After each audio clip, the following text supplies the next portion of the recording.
Falomerabantsika tsirairay avin-drahitra tsy tia alady maraina fa 12 volana janoary ity manona fahasoavan'ny tompo aminao izay manaraka tsy tapaka ny fandarana eto ary misaotra an'Andriamanitra isika fa mbola meny izao maraim-baovao indray ahafahana manomboka ny herinandro vaovao izay ho diavintsika.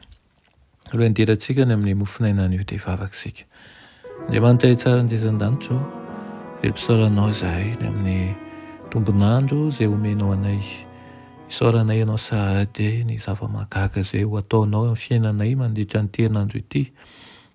Ianao no tianay hialoha lalana ao anatin'izany.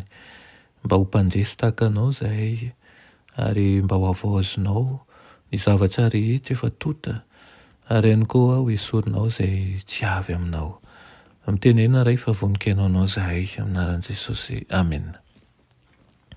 Raha mofinaina antsika androany dia manao hoe mivavaha mba haneho ny fitiavan'i Kristy.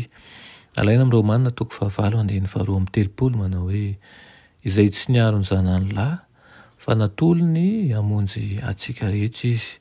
Tsy omena antsika miaraka amin'ny maimaimpona koa va ny zavatra rehetra. Amen. Rehefa niantona teo amin'ny hazo fijaliany Jesosy ka nijaly noho ny fahotan'ny olomeloka, iza no mahatombana ny fitiavan'i Kristy an'izao tontolo izao very? Tsy hairefesina ny fitiavany, mandrakizay. Nasehon'i Kristy fa mahery noho ny fahafatesana ny fitiavany. Nanatanteraka ny famonjena ny olona izy ary natao anatin'ny ady mampatahotra indrindra tamin'ny herin'ny maizina azy izy dia nianahery hatrany ny fitiavany. Tao anatin'ny adim-panafarany rehefa nitononona ilay teny taona nakoako eran'ny voary manontolo manao hoe vita dia voaloha ny onitra ho fanafotana ny lehilahy sy ny vehivavy. Tsy takatry ny saintsika ny lavany sy ny sakany na ny ahaviny sy ny alalan'izany fitiavana izany.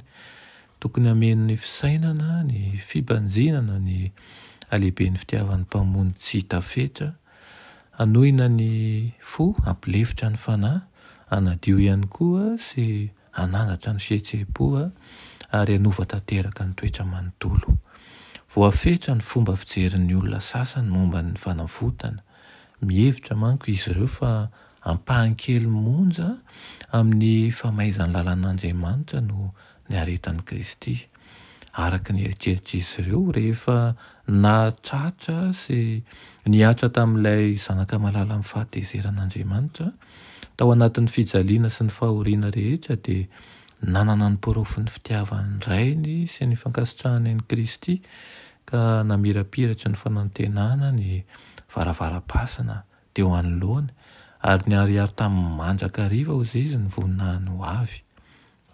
Fa adisokevitra lehibe anefa izany. Ny nampahory indrindra ny Kristy dia ny fahatsapahany ny tsy fahalianany iray. Lehibe loatra ny fahorian-tsainy vokatra izany hany ka vitsy monja no mahatakatra an'izany. Tsy misy teny mahalaza ny fitiavana io, mihoatra ny fahalalanan'izany. Lehibe ny zava-miasa ny fahamasinana, tokony hamelombelona, tokony hanandratra, tokony hambabo ny fanahintsika ny loha hevitra ny fitiavan'ny ray sy ny zanaka ny taranak'olombelona. Tokony hianaran'ireo mpanaradian'i Kristy ny haneho taratra ety an-tany an'io fitiavana io izay mifono zava-miafina, mialohan'ny hiarahany amin'ny voavitra rehetra manao hoe ho an'ilay mipetraka eo ambonin'ny seza fiandrianana sy ho an'ny zanak'ondry anie ny saotra sy ny haja sy ny voninahitra ary ny fanjakana mandrakizay. Amen. Andriamanitra tianay tsara indrindra misaotra anao mampianatra anay hatrany ny alalan'izany fitiavanao izany. Eny fa na dia tsy takatray ny alalan'izany dia mangataka aminao ianao ilay mandrakizay toetra ao anatinay ka hanosika anay hizara ny fitiavanao amin'ny hafa ihany koa ary ianao ny sitraponao tsy amin'ny anatin'ny fihazoazonana na ny fisalasalana fa andeham-pamarinana ary atoky hatrany ireo nampanantenanao anay aminaran'i Jesosy. Amen.